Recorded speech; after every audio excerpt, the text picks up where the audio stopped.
दोस्तों, आज के इस वीडियो में हम बात करने वाले हैं एक ऐसे बिजनेसमैन के बारे में जो सफलता और सादगी की मिसाल है। जी हाँ, मैं बात कर रहा हूं सर रतन टाटा की। लेकिन क्या आप जानते हैं कि सर रतन टाटा के रूटीन में और एक आम आदमी के रूटीन में क्या फर्क होता था? सर रतन टाटा को भी वही तकलीफें आती थी जो एक आम आदमी के जिंदगी में आती हैं। लेकिन सर रतन टाटा उनके साथ डील कैसे करते थे, वो हम इस कहानी में जानने की कोशिश करेंगे। और हाँ, हमारे कहानी का जो मेन कैरेक्टर है, हमने उसका नाम डिसाइड नहीं किया है। वो आप ही डिसाइड करके हमें कमेंट सेक्शन में बताइएगा। वो आपके आस पड़ोस में भी हो सकता है, वो आप में या मुझ में भी हो सकता है। तो आइए शुरू करते हैं एक पावरफुल कहानी।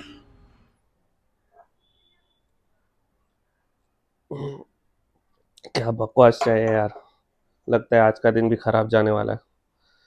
चलो मैं ऑफिस निकल रहा हूँ। हाँ ठीक है।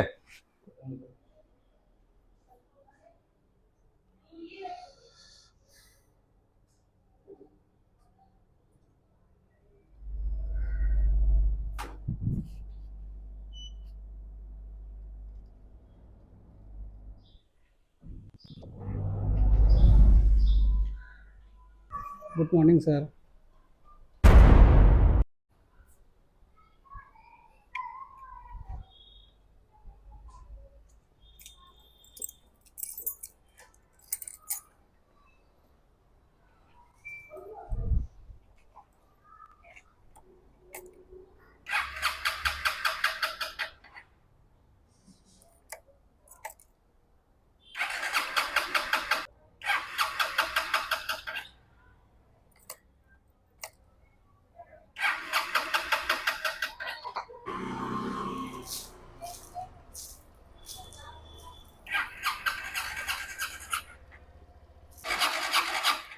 और भाई क्या हाल चाल?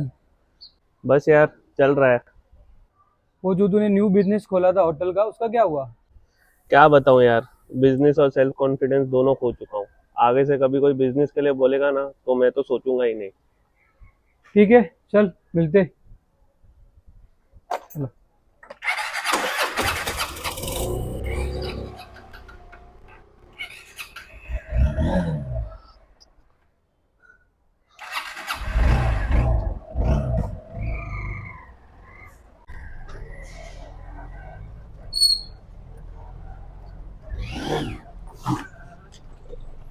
अबे अंधा है क्या?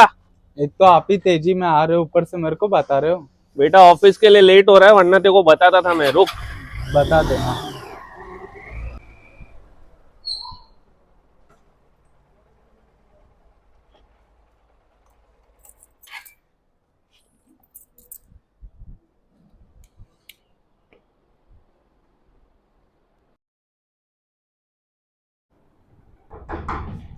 मैं कम इन सर।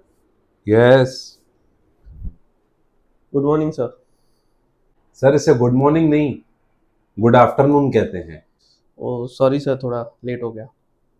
चलिए, अब आ ही गए तो और एक एहसान कीजिए। वो क्लाइंट का क्या हुआ जिसका आप मुझे फीडबैक देने वाले थे? वो सर मैं अभी चेक करके बताता हूँ। यार एक बात कहूं, तुम किसी काम के नहीं हो। बल्कि मैं तो ये कहूंगा तुम्हें दुश्मन की जरूरत ही नहीं है। जाइए, जाके अपना काम कीजिए।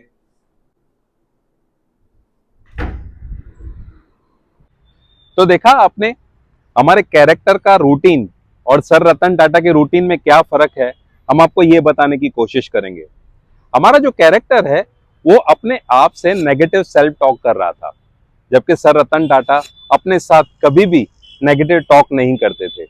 बल्कि उनका एक फेमस कोट है, none can destroy iron but its own rust, none can destroy person but its own mindset.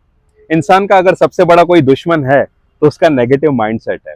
तो अपने आप से कैसी भी सिचुएशन हो, पॉजिटिव सेल्फ टॉक जारी रखिए। सर रतन टाटा अपनी छोटी पोजीशन वाले लोगों के साथ भी रिस्पेक्ट के साथ पेश आते थे। बल्कि एक बार तो उनकी गाड़ी का टायर पंचर हो गया तो उन्होंने खुद ड्राइवर की मदद की ताकि उनका टाइम बच सके। तो सीखने वाली बात यह है दोस्तों कि कोई भी पोजीशन के लोग आपसे मिलें, उनके साथ रिस्पेक्ट और हम्बलनेस के साथ पेश आया कीजिए। जैसे आपने कहानी में देखा, एक बार बिजनेस में फेल होने के बाद एक आम आदमी डिसीजन लेना ही छोड़ देता है।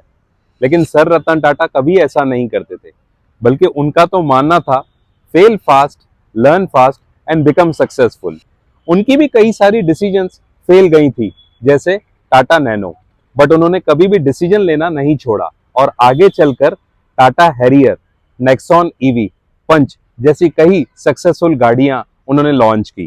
तो दोस्तों, डिसीजन लेना जारी रखिए। सर रतन टाटा कभी भी छोटी मोटी बातों पर गुस्सा नहीं होते थे, बल्कि वो तो बोलते थे कि छोटी मोटी बातों को इग्नोर करके बड़ी बातों पे अपनी एनर्जी लगाइए।